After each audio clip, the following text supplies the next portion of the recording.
Bonjour à toutes et à tous, bienvenue ici à Albi pour les championnats de France Avenir d'athlétisme, les cadets, les juniors, les espoirs réunis sous cette chaleur typique du sud de la France. Même si on a démarré la journée avec un bel orage, on va assister dès aujourd'hui, dès ce vendredi, à 20 finales sur les différents...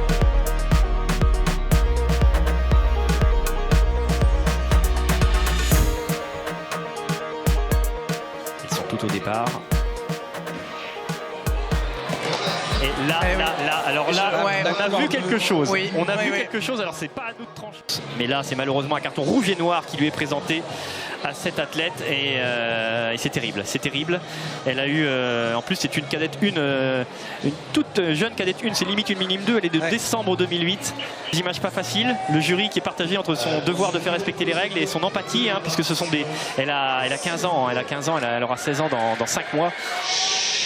Allez, nouveau départ, c'est le 3e départ pour cette finale B. Décidément, ces championnats de France vont mettre du temps à prendre leur envol.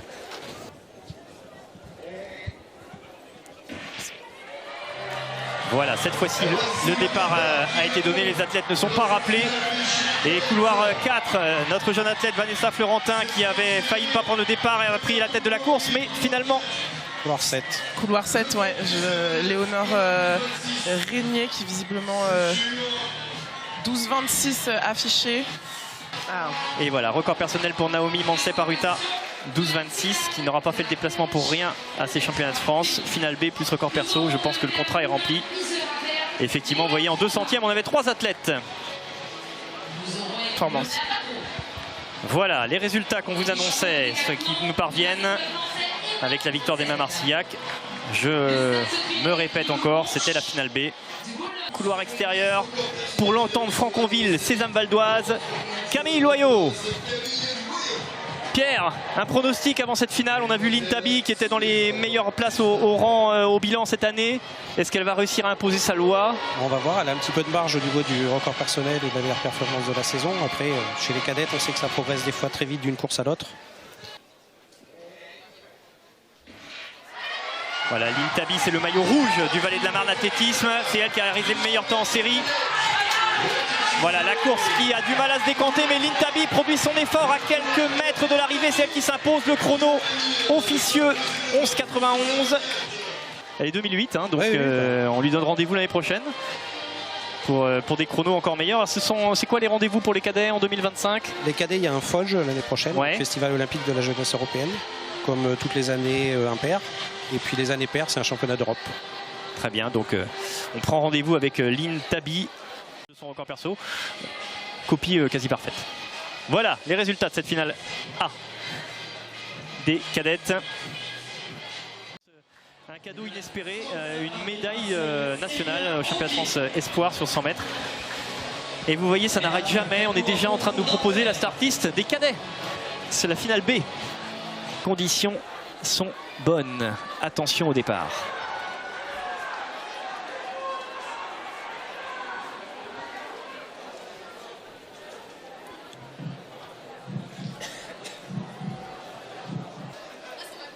Allez, les couloirs 1, 2 et 6, c'est des cadets première année.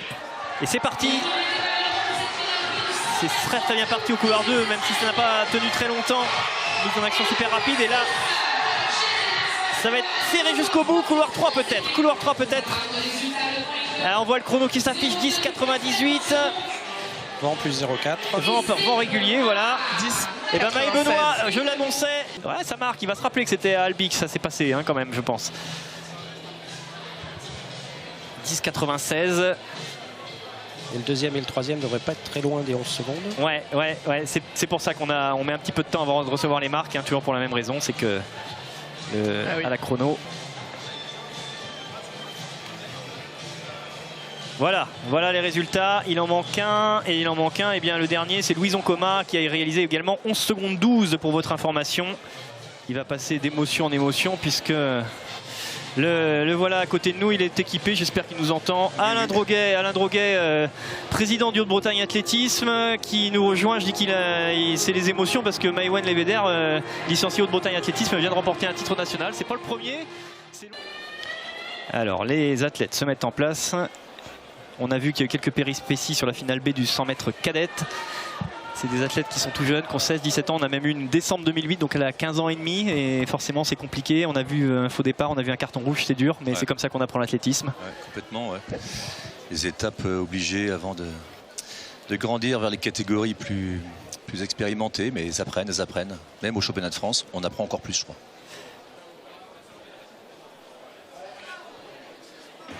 Voilà, c'est parti pour ce 100 mètres avec Gaël Delhomény qui a pris un bon départ. Et Gaël Delhomény, il est en train de tuer le suspense. Gaël Delhomény qui se détache et qui va s'imposer facilement. Le chrono pour Gaël Delhomény, 10,43.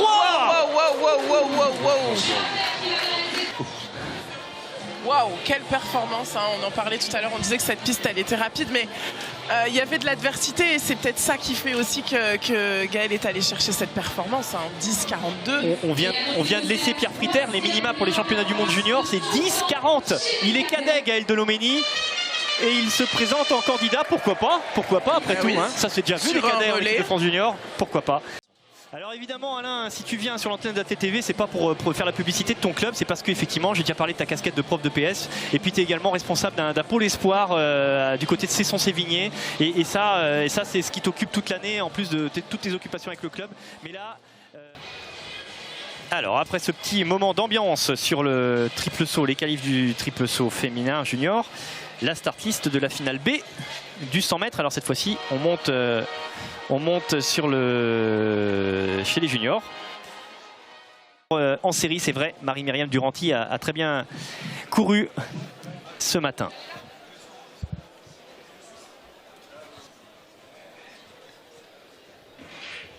Allez, cette fois-ci, pas de péripéties au départ de cette finale B. Avec départ rapide, couloir 3. Pour Naomi Westlick, mais ça revient sur les couloirs centraux et je crois Louma Barbada. Ouais. Donc vient d'être couru. Regardez cette manche à air parfaitement, presque parfaitement immobile. Le vent était nul sur cette finale B et voilà les résultats. Alors qu'ils ne sont pas complets, ils étaient 8 au départ. Bon là ça ne sera pas le cas sur 100 mètres parce que vu la densité du 100 mètres, il faudra faire les minima pour pouvoir partir. Mais on a quelques disciplines où on pourra reprendre des athlètes qui n'ont pas réalisé nos standards mais qui seront bien classés au niveau mondial.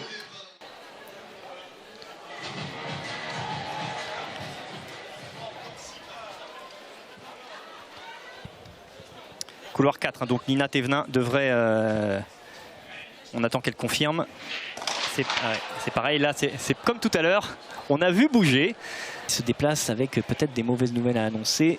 On essaie de deviner la couleur du carton. Oh là là là là. Carton rouge et noir. Carton rouge et noir. On se remobilise. Alors ça aussi, hein, c'est l'expérience. Quand on a finale A, c'est un grand moment. Hein. On va dire que ce ne sont que des championnats de France. Non, non. Elles ont 18, 19 ans. C'est une finale du championnat de France.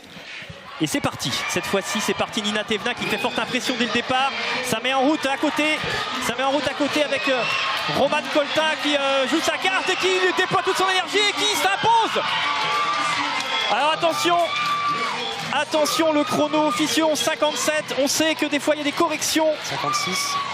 Et c'est corrigé, Romane Coltin 11,56.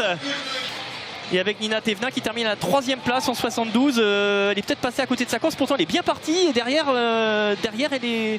Ça s'éteint. Elle a fait un truc énorme ce matin en série. Et là, elle est bien partie, effectivement. Sur 60 mètres, elle explosait tout le monde. Mais malheureusement, il y avait 40 mètres de plus aujourd'hui. Et Romane Coltin, elle a mis en route. Et bien, elle nous fait une très très belle prestation. Record personnel 11,61. Elle la baisse de 5 centièmes, le meilleur des jours. 4 courses qu'on voit maintenant.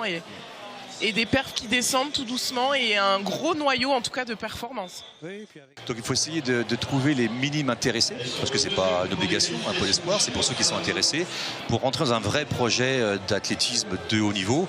Les pôles espoirs, on est sur des gens qui sont potentiels finale France et plus bien sûr ses affinités. Et c'est Hector Vente, couloir 4 pour le SC Bernay, il est danois.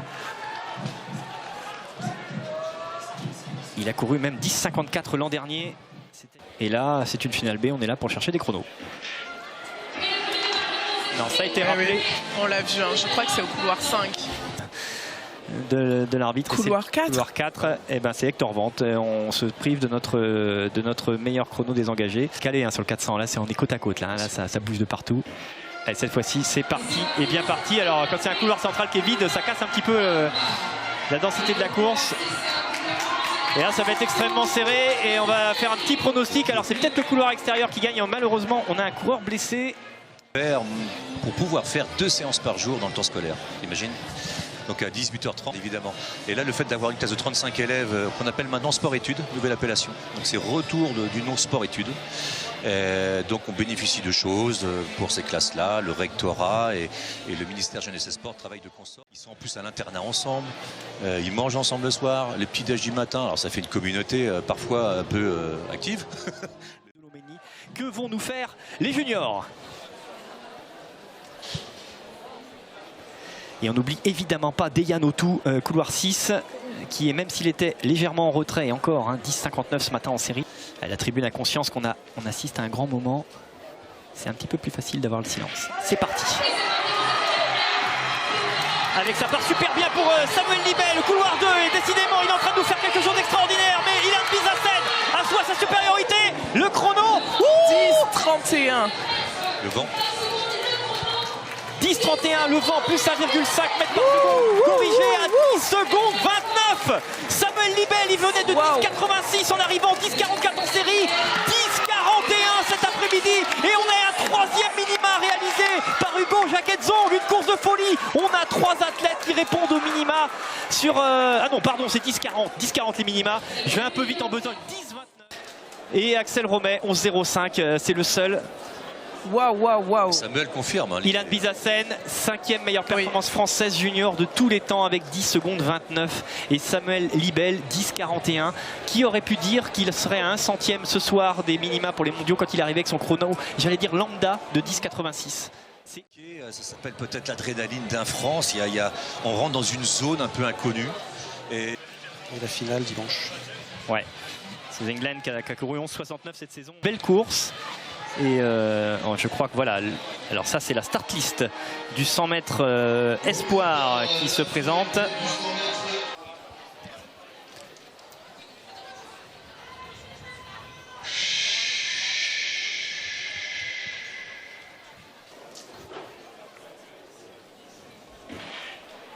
Voilà, c'est parti pour cette finale B du 100 mètres chez les U23, les espoirs.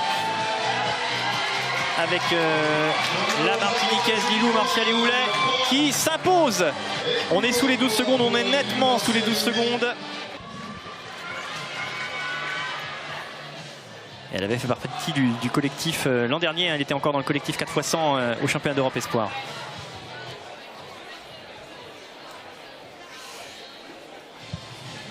Et la voilà qui s'impose, et si ça peut la faire repartir vers les chronos qu'elle avait touchés il y a 2 ans, et bien c'est tout le mal qu'on lui souhaite. On voit que le vent reprend légèrement.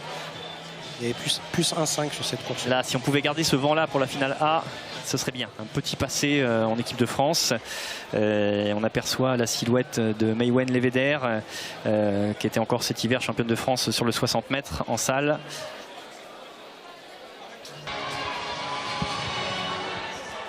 Marine Jaez, 11,25 en série. Iris Caligiuri dans la même série, 11,60. Elles avaient un tout petit peu trop de vent, mais 2,2 mètres par seconde.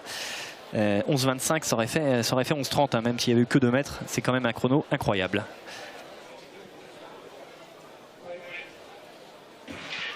Allez, le premier départ est le bon. Elle a jailli des starts, Maïwenn Lévéder pour le Bretagne Athlétisme. Mais on voit tout de suite la mise en action extraordinaire de Marine Jaez, la Belge de l'athlétisme métropole, qui se détache. Et on va s'intéresser au chronomètre. Le chrono s'arrête sur 11,38, ça a été moins vite qu'en série, mais le vent était moins présent. 11,37, vent régulier. 11,37, et ben ça devient son nouveau record personnel par conditions régulières. De bronze sur ces championnats de France espoir du 100 mètres. Et on revoit cette finale avec l'impression incroyable dégagée par Marine Jaez. Jessica, je vois que tu acquiesces. Oui, elle semble tellement facile, elle pousse bien sur son départ. Les premières foulées sont ultra puissantes et ensuite elle reste très très bien placée. Et on dirait qu'elle est seule au monde, qu'il n'y a personne. Et je trouve qu'elle a une attitude absolument remarquable. Alors un petit clin d'œil, parce que si on a eu cette information aussi vite qu'il est au Pôle Espoir de La Réunion, c'est que notre chef d'édition qui va intervenir demain sur les antennes d'ATTV, c'est Luc Biswern.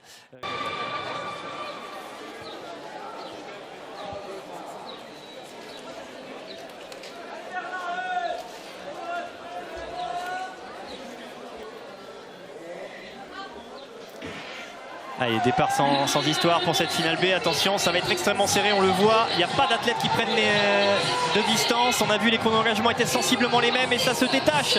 Couloir 6. La Belgique à l'honneur avec Ibrahim Kamara. Dans la régularité, s'il veut juste venir à 1,9 ou 2, ce serait parfait parce que on va vivre peut-être un grand moment dans les secondes qui viennent. On termine d'abord avec le ralenti de cette finale B du 100 mètres espoir. Alors les athlètes avaient la possibilité. Et il a couru 10-18 dès ce matin. Voilà les résultats de cette finale B qui s'affichent avec une belle densité de performance, hein, entre 10-49 et 10-69 pour les 7 premières places avec Brio et Zohar. 10-74, vous voyez le vent.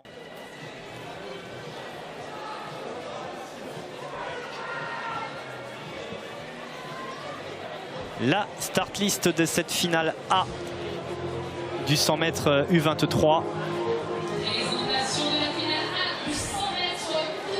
Vous avez des noms qui vous parlent peut-être si vous vous intéressez de près au sprint français. C'est même si Yoran Kamengele Kabala a déjà couru 10-26 cette année.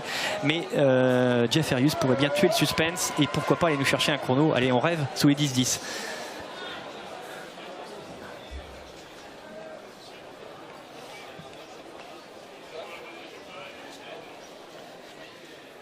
Jeff Arius, hein, vice-champion d'Europe junior sur 100 mètres en 2021.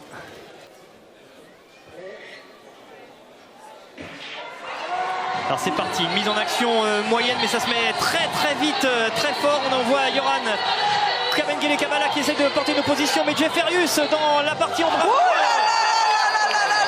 Le vent. Le vent, attention. Attention. Événement là. Wow.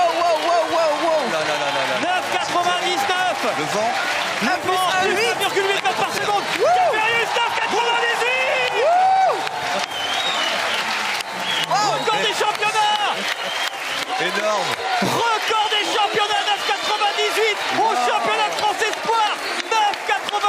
9,98. Le stade est en folie sur cette performance. Bah dis donc. Waouh. Oh là là, on va compléter le podium avec Yoran Kamengele Kabala, 10,29 au niveau de son record personnel. Roberto Laurenti, record perso 10,40.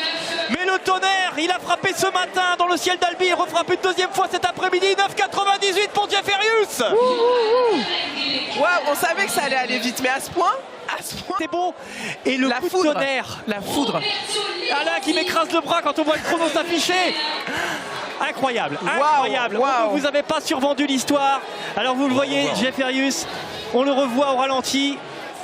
Ah, c'est costaud, c'est dans l'ombre et il met un écart considérable. Il court 10,29 derrière. Il court en 10,29. Il sort de l'ombre et il fait moins de 10. C'est magnifique. Et regardez ce visage, il y croyait pas. Il en rêvait dans les bras de Mohamed Badru. Oh là, ce visage. Ça sent les jeux. Waouh. Et puis quelle facilité. Oh là là. En plus c'est relâché, c'est beau.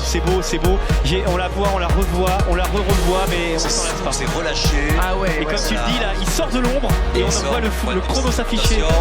C'est incroyable. Et il le regarde, hein. Il regarde le chrono. Et dans un premier temps, et vous avez vu la cinématique de l'affichage, dans un premier temps on voit 10 quelque chose et il revient. Et 9,98. On met même pas personal best. On met même pas personal best sur l'affichage. C'est le record des championnats. C'est pas le record de France Espoir. 9,99. Il va plus vite sur Ronald Pognon. Et le record de France Espoir, par contre, c'est Christophe Lemaître. 9,92. Il y a encore un peu de travail. Pour les jeux, allez. Il vient d'entrer. Il vient d'entrer chez les Espoirs, Jeff. Il était junior l'an dernier. Voilà. Allez, pour les jeux. Oh là là. Regardez là. Faites une capture d'écran de ces résultats. 9,98. Jeff Arius.